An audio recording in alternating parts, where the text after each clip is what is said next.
Santiago, your line is now live. Hi, Travis. Greetings from Amsterdam, and thank you for the time. How are you doing, and how are you experiencing your first fight with Bellator at the Mohegan Sun Arena? I'm doing good, man. It's been going great. This week's going good. The weight cut's going good, so I don't really have too many complaints. And the last one for me, Travis. This has to be a big moment for you, right? Your Bellator debut, and you were immediately on the main card of a big title fight in the flyweight division. Can you share how you are feeling right now and what this chance on Friday night means to you? Yeah, I mean, I'm obviously excited about this opportunity. It's a big opportunity for me, fighting the number 5 ranked guy. If everything goes as planned, I should be getting ranked in the top 10 here in Bellator. But yeah, to be honest with you, man, this is just another fight for me. Walking into the cage, and as soon as you sign that contract, it's a done deal for me. So I don't try to get too emotionally invested in the fights, as far as like the excitement. And even though this is the biggest fight of my career, it's still just another fight. Once the cage door locks, it's me and him, and one of us is gonna walk out victorious. Kevin, your line is now live.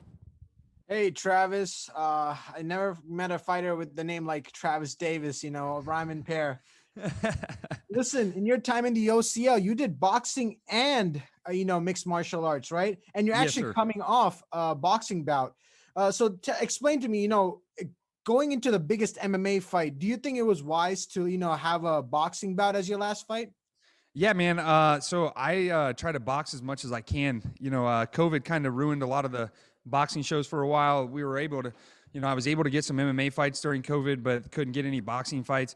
I think the boxing transitions right over to MMA. Here's the thing. Even though I'm boxing and fighting professional boxing, I'm still going to jiu-jitsu class every morning. I'm still going to MMA class twice a week. Even when I train for MMA, I still do at least two boxing sessions a week with my boxing coach. So yeah, I don't think it's going to hinder my performance at all. As far as, some people might think it's a hard transition, but that's probably just guys who don't know how to box. All right. One last question from me is, listen, Johnny Eblen's faced 8 guys and no one's found the answer to how to beat Johnny Eblen. Going up on Friday, you think you have the answer? Yeah, man, I do. I really think I have the answer. And a lot of it's just from watching the guys who failed to beat him, to see where they made mistakes, and, not make those same mistakes is going to be the big thing for me. As long as I don't make the same mistakes these guys did, then Johnny's definitely beatable. Everyone's beatable in this game. So I'm looking forward to it. Lewis, your line is now live. Hi, Travis. How you doing, mate? Good. It's a tough welcoming against the undefeated Johnny Eblen. Can I get your initial thoughts when off with the matchup? And with a statement win, do you feel you could steal that hype? Yeah, man. When I first got the first offer of the matchup, I was super excited, mainly because I was already cutting down to 185, so I knew I wasn't going to have to worry about the weight. And after looking at him on paper and then getting some short film footage, because this was kind of done in like 2.5, 3 weeks. His style matches up well against mine. He's a heavy wrestler, heavy strike. He throws big punches to close the distance and get you to the ground. And I've had plenty of guys that all of them try to do that to me. I've given up my back several times in fights and stuff like that, but I've always worked out of those bad positions and either capitalized on it with a submission or a TKO. So yeah, I think his style matches up good for me, and I plan on capitalizing on that. Thank you. All the best in your debut. Thanks, man. Max Malami, your line is now live. Hi, Travis. How are you doing? Good. This is Max Morales from MMA Pit. And, you've been 5 years as a pro. You are 10-4, and you've been alternating between boxing and MMA. So now 5 years took you to get here to the big stage. So what are your thoughts on the process, on the journey that got you here? Yeah, man, it was a long journey for sure. I started out really hot, 4-0, then I lost my first fight and then had to bounce back with 2 wins and then 2 decision losses, one being a split decision loss. And, it's been a long journey, but I've grown as a martial artist. I've grown as a fighter. I've grown as a man. All the journey I think was well worth it, obviously. Now I'm here, and, I'm getting to make my debut on the main card of Bellator, and this is a huge opportunity, and I plan on taking every advantage of it. Dylan, your line is now live. Hey there, Travis. Appreciate you making some time. No worries. I'm just curious because I was noticing last month it seemed like you were in a different bubble there. You were in the PFL bubble, and now you're pretty much transitioning right into this one with Bellator. How's the experience been with the Bellator bubble so far? Night and day difference, man. Night and day difference. This bubble obviously was a lot shorter. The PFL bubble, the first time I went was 19 days, and the second time I went was 12 days, and I've only been here since Sunday. So, this one's been smooth sailing. I got to say it was an experience that I'm glad I went through, though, because it's making this one even easier to deal with. The PFL bubble was rough. And I'm curious, just a quick follow-up, because your boxing experience was mentioned, and not overlooking this fight here, obviously, but just with this one being on Showtime, like, is there any desire to, I guess, concurrently have opportunities in boxing and MMA if you have your druthers? Absolutely. They're getting ready to do the Paul and Woodley fight in Cleveland, Ohio. I'm from Columbus, Ohio.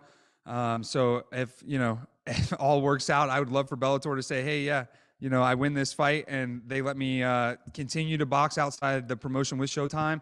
I think that would be awesome. But I'll cross that road when it comes, I guess, and see how they feel about that. Absolutely. Thanks for the insights, man. Yeah, for sure. Paul, your line is now live. Thank you. Hi. Can you talk a little bit about what you see your path in Bellator is coming up if, say, you win this fight? Yeah, man, if I win this fight, looking at the middleweight rankings, I'll probably end up fighting like all of Johnny's teammates. I mean, the guys they've got 3 or 4 guys in the middleweight division that are undefeated. They all train together. I've actually trained with one of his training partners before. He's from Pennsylvania originally, and that's a hop skip away from Ohio. So, yeah, man, I see, they could put me in the rankings. I might have to fight Dalton Rosta. I might have to fight Austin Vanderford, who I don't really know. I'm not trying to think too far ahead of this fight. This is I got to get through this one first before I can really have those kind of aspirations to make big waves in the middleweight division. But yeah, man, I'm up for anybody. If they call me and say we got a guy at 185, then I want to fight. That's just who I am, and that's what I've been doing for 10 years now. So it's what I do. I love it. Thank you so much. Yeah. Nicholas, your line is now live.